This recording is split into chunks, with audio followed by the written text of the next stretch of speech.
Want to do better? Then it's time to change the story. Welcome to our show about new visions currently transforming the world through the confluence of art, tech, and innovation. And now your hosts, Michael Ashley and Neil Sahota. Hey, welcome to another episode of Changing the Story. We've got a phenomenal guest today, Jon Shower. He was in the Marine Corps through the mid-2000s and attributes a lot of who he is and decision-making from the experience during that time in his life. After sustaining injury during active duty and going through some intense rehab, he realized he had a deep passion towards the fitness industry. In 2010, he started a personal training business for professional tennis athletes, helping them through injury to peak performance.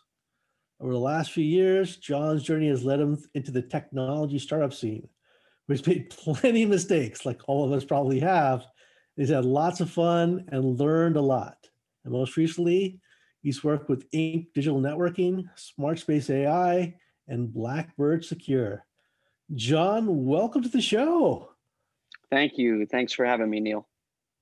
Hey, Jon, I've known you a while. You're a great friend, and you have an amazing life story.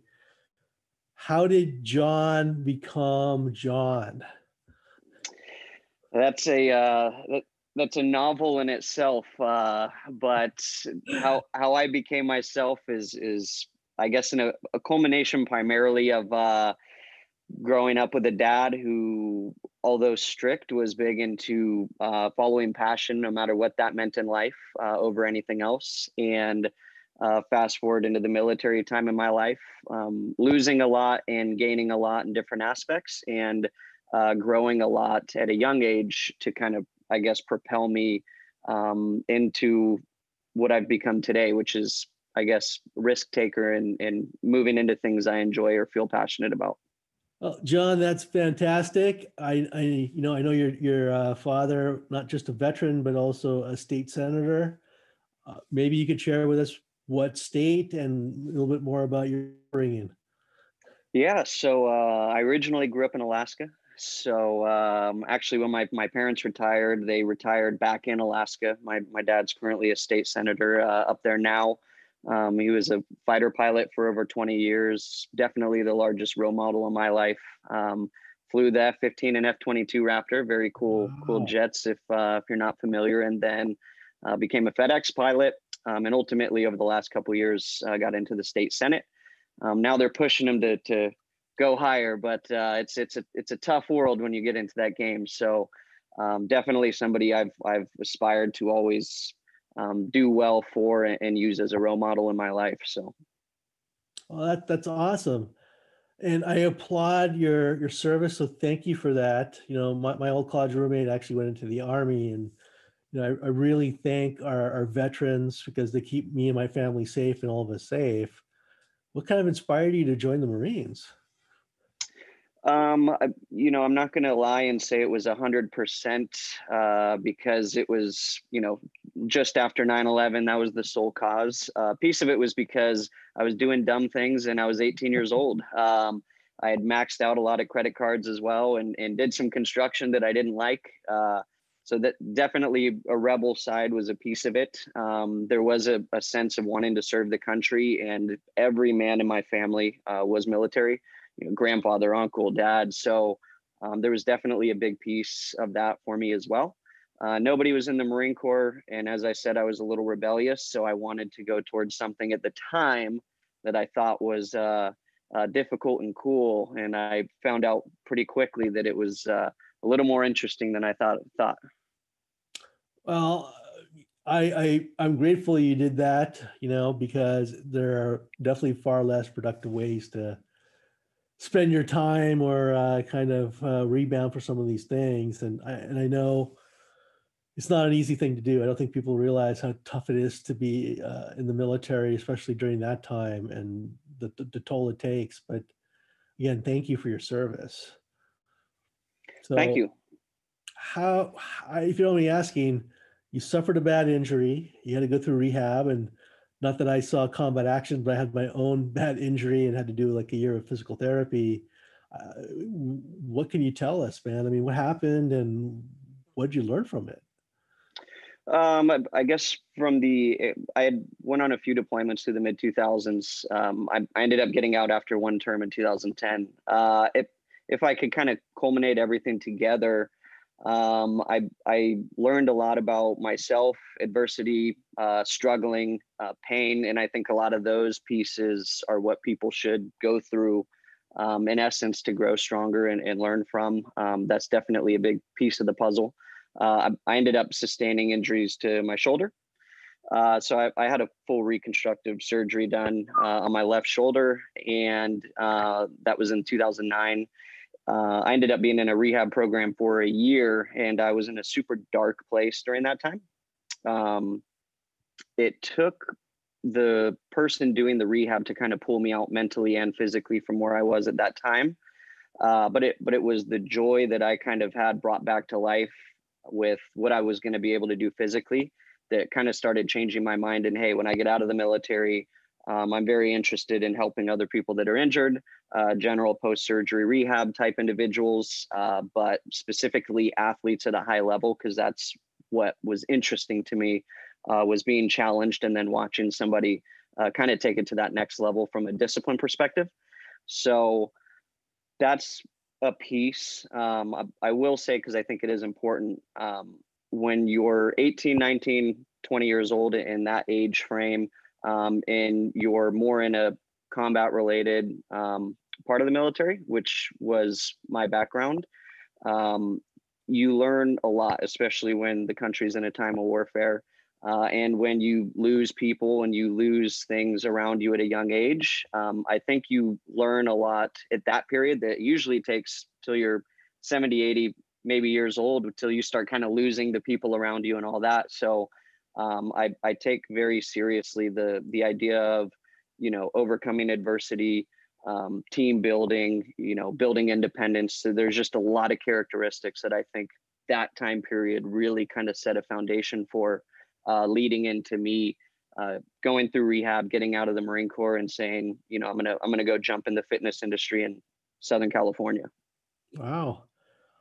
Well, I can empathize. I mean, like I said, I went through a year of physical therapy myself and had to learn how to walk again. So I understand dark places. I understand the importance of optimistic attitude, but I'm glad that you found something to kind of focus your efforts on. You wanted to help people rehab. You got into fitness, especially I think tennis training. What was the journey towards that? It was interesting, serendipitous a little bit as well. I had initially went to Orange Coast College out here. I had done a 2-year fitness degree, was doing a lot of little certifications on the side, dealing more with general post-surgery rehab, injury-related certifications. I ended up randomly running into a personal trainer that I had became friends with, who was a former Marine as well, and did train a professional athlete who happened to be a tennis player. He was moving one day. I was looking to start my business one day. I was at an LA Fitness at the time, kind of doing the corporate side of it, if you will. Used him to kind of learn, how do I start my own business in this industry? Wasn't as hard as I thought, and took that one athlete and took him from an injury, a knee injury at the time, back to playing, and kind of leveraged him and building a program around him to expand that business here in Orange County. So that was kind of my transition into that in 2010. And then over the course of about 5 years, I built that business up in the area. Oh, that's fantastic, John. So you're, is it okay to call you a tennis savant then? So if you put me on a tennis court, I'll be smashed to the ground really fast. I'm actually about as horrible as you could possibly be at tennis. What I'm good at is knowing where their weaknesses are and helping them with range of motion, flexibility, and specific injuries that most tennis players either have or could potentially receive if not structurally fixed. So I'm good at that side, and then dealing with agility, coordination, speed, strength, and conditioning. I do nothing to touch the game itself. And I've been hit with a few tennis balls from clients of mine, and learned that it's probably not the sport for me. Okay, fair enough. I think actually knowing strengths and weaknesses is probably more important than just teaching someone how to hit the ball. Right? Yes. It's a very mental and strategic game. So you went from Alaska to the Marines to kind of a tennis rehab strategist. How on earth did you wind up in technology? Um, I think a lot of entrepreneurs jump into something due to a frustration. That was definitely mine. I don't want to go into the cliche piece of, I was frustrated with this and it led me to do this. So I will say, kind of to step back briefly, just to my father in the military specifically, because I think it's important for this piece, for people that may be listening and care to hear it. My dad was a passion guy, and he told me, if you want to drive trash can trucks your whole life, but that's what you really love, I'll support you. And so that instilled in me very young, I don't have to go to college. I don't have to get a degree. I don't have to do this. I can follow what I love. Fast forward into the Marine Corps piece. In the Marine Corps, for me, when I lose things close to me, especially during some of the initial years, I felt life is short. I want to live life not making decisions that I could regret, doing things that I love, doing things that I truly enjoy. So from that point of my life forward, I said, if I find something I like or I enjoy, I'm going to jump in and go for it, because I really don't know what's going to happen next year. And a lot of guys lost, sadly, everything at 18, 19 and never had the chance. So my mentality really shifted into that. It's one life. Don't let society's influence of having to do this or that affect you. So that's kind of why I also really pushed into the fitness game, knowing that, hey, if something comes along at some point that I really enjoy, I'm going to give that a chance too. I was trying to expand my fitness business, and I went to an event and I could not network properly with anybody. And I was like, dang, I don't know anything about technology, but if there was an app that can help me connect in this room, that would be beautiful. And did I not understand the tech game, and I tried jumping in head first, and it was an interesting couple years. Well, I know what you're talking about. You're talking about ink. I thought it was a great idea. That's actually how we originally met. Tell us a little bit more about ink, right? How did you get that started? And I know you learned a few good lessons. Yeah, the general concept of ink was, we have tools like Eventbrite, we have tools like Meetup. So we have tools that can check us into events. And at events, there's a lot of people. And there's also digital business cards and regular business cards, all these things. But for me, there wasn't a way to combine the two very effectively. So I thought, hey, if you could have a digital business card on your app, scan it in when you go in, see everybody in the room from your phone, the organizer can win because they get analytics and a deeper tool to engage their audience. A user, a regular person, gets a benefit because they can then see who's in the room, maybe find the right people, network better, and communicate after. And so it was a dual kind of use case business model for event organizers and an end user from like a CRM standpoint. That was the concept. I had raised some capital, as you had known, and jumped into that. But boy, did I learn many things over the years. And one was for sure, I should have leveraged my community a lot more before jumping into the game, going to local events and meetups to meet people within the startup community that could have opened my eyes to meeting developers, meeting people within this realm. So I think outreach in the community is a big thing. If I could do it over, that I would have done differently. There's a lot of things within this where it comes to the way you outsource development, the initial people you would bring on a team and co-found it with. I mean, there's a long list. So we can definitely dive into that pretty deep if you'd like. Well, I think there's a lot to unpack there. And I think the best place to start actually is you were running a tech startup without being a technologist per se, at least by trade. And, I always say that some of the best emerging tech startups I've ever seen were actually started by people that are not technologists. They're like domain experts. They're like lawyers or accountants or doctors. Why is that? I think too many people think it's a stumbling block, not knowing the technology, but you saw an opportunity and you went after it, not saying like, hey, I understand full stack programming. but you saw an opportunity.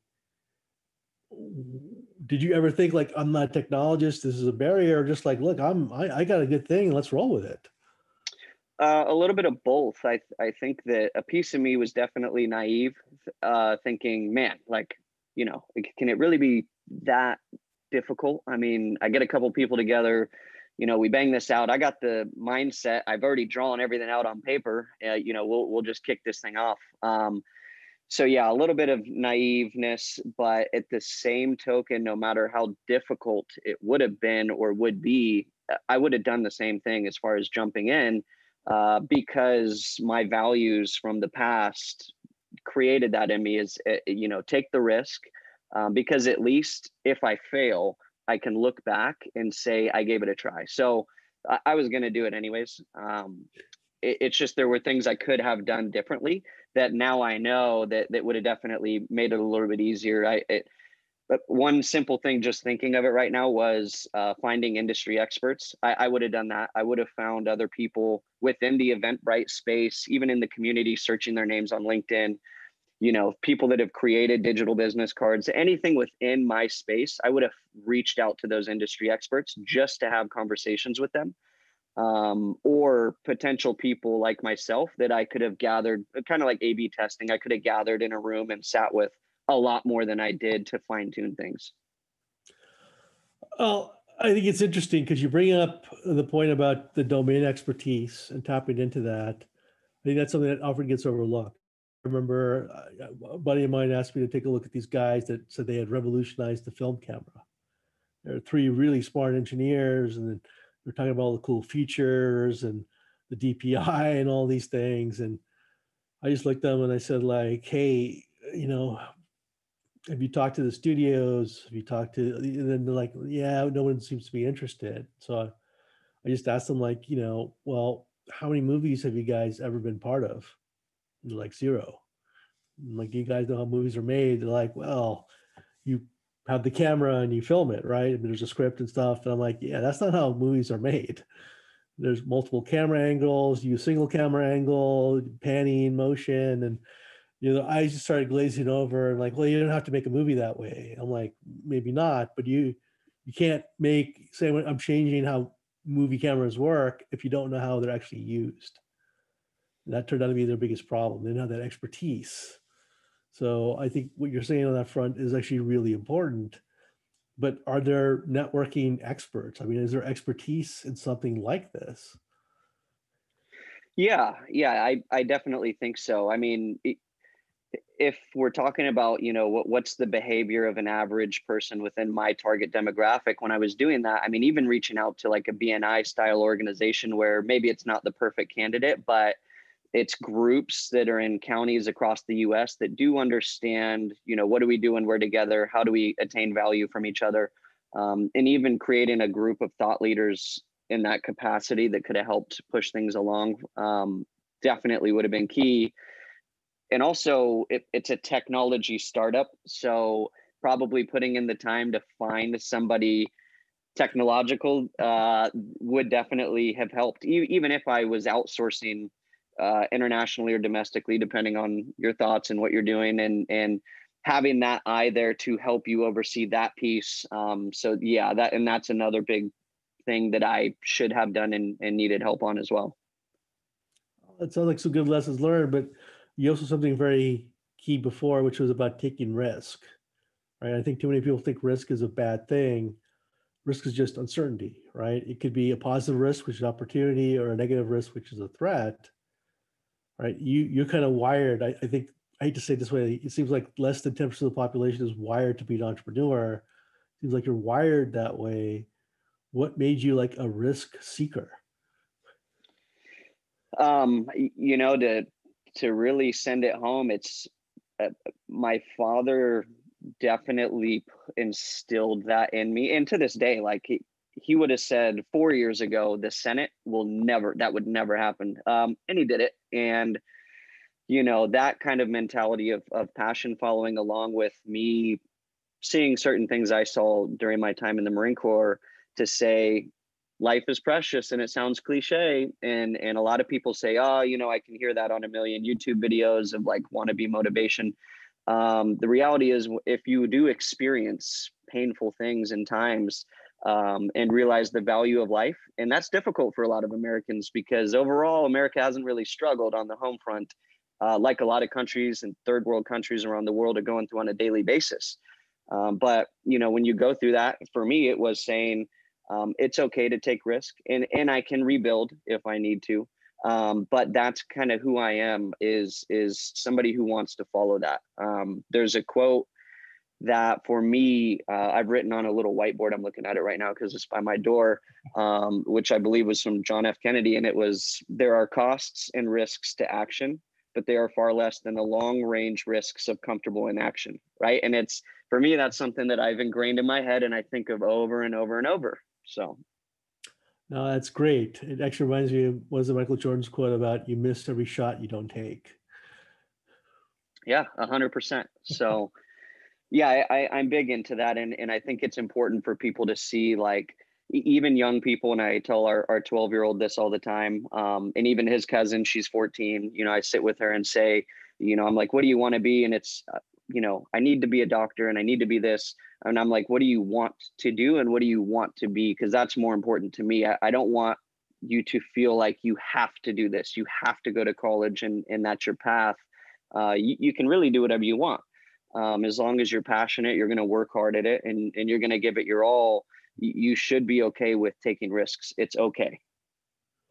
Well, I get that. I think a lot of people get, I got to take risks, got to roll the dice. But when push comes to shove, a lot of people, they're not that risk seeking, right? They're not really willing to do it. What's your advice to them? How can they be a little bit more risk seeking? I guess you could start with small things where you do little things in your daily life that you wouldn't usually do. Change up the routine, go on an adventure, a hike that you haven't ever done before. Go on a trip somewhere. It's weird to say that during this kind of period of COVID, but I think if you can make small changes in your daily routine in life, that can help change that synapses piece of your brain to take on a little more risk, or start surrounding yourself with people in something towards the realm in which you're interested in. Like if I would I'll tell you what, I would have pulled the trigger faster than I did if I would have started going into some of the community groups and meeting people within the tech startup space, which I met none of when I started. If I would have done that and seen other people in my community hustling and jumping into things they didn't know, I would have been like, damn, okay, I'm not the only one. There's other people here, and maybe I can link up with them and we can start relating, and that's risk. That's helping de-risk my situation by having other people involved with me. So those are definitely a few things I guess you can do from an individual standpoint. I want to make sure I understand this right. So you get someone to take a little more risk. It's not about, well, go out and go skydiving. It's like maybe take a different route home, right, as a start. Sure, because I'll tell you what, you could tell most people to skydive and they're going to be like, yeah, okay, I'll put that on my to-do list. Never. And sometimes it's the little tiny changes you do. And you know what, I wouldn't normally do that, or I wouldn't normally have done that, but I'll give it a whirl. So yeah, that and finding community things going on that is out of your realm or in that space in which you're trying to get involved in. Because when you see other people doing something that you like, or that you're interested in, at least, that might help prompt you to say, I'm not the only one, and there are other people out there doing this and giving it a shot. Well, I always talk about that. Everyone has their comfort zone, but the magic happens outside your comfort zone. 100%. Yeah, it's the magic happens outside your comfort zone. A lot of the magic happens, when you go outside of that comfort zone and you do something wrong and you learn from it, and you fail something. And I think the more you do make those little changes and tweak things and do something wrong, that also builds that tolerance to be able to inherit more risk and move forward into whatever you're doing too. So 100%. Small changes add up. It's my mantra. So I got to ask, John, so you went out, you became a Marine, you had to go through a year of rehab at one point. You went into the tennis game. You became a tech entrepreneur. I mean, you've done a lot of stuff. What do you think is the riskiest thing you've ever done? Ooh, that's a really good question. Honestly, the riskiest thing I ever done. I mean, I would imagine it was probably joining the Marine Corps. That probably was the riskiest thing I'd done. I had no idea what was going to happen.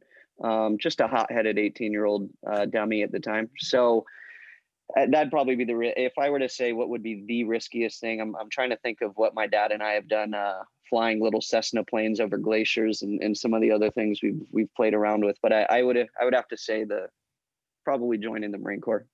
All right. Well, risk, again, to our audience, is not necessarily a bad thing. It's just uncertainty. And I think for Jon, it sounds like it was very much a positive risk. It was a great opportunity that definitely at least netted some good experience and some good lessons learned. Correct. Yeah, I 100% agree. If I were to tag onto that, it sounds funny, but I've failed a lot, but I have never failed to try again. And I think if you can keep kind of your head set in that space, you'll be all right. Awesome. I love that. That's great advice. Right. I may have failed, but I've never failed to try again. Words for all of us to live by. Well, Jon, you have an amazing story. If people want to stay in touch with you, what's the best way to stay connected?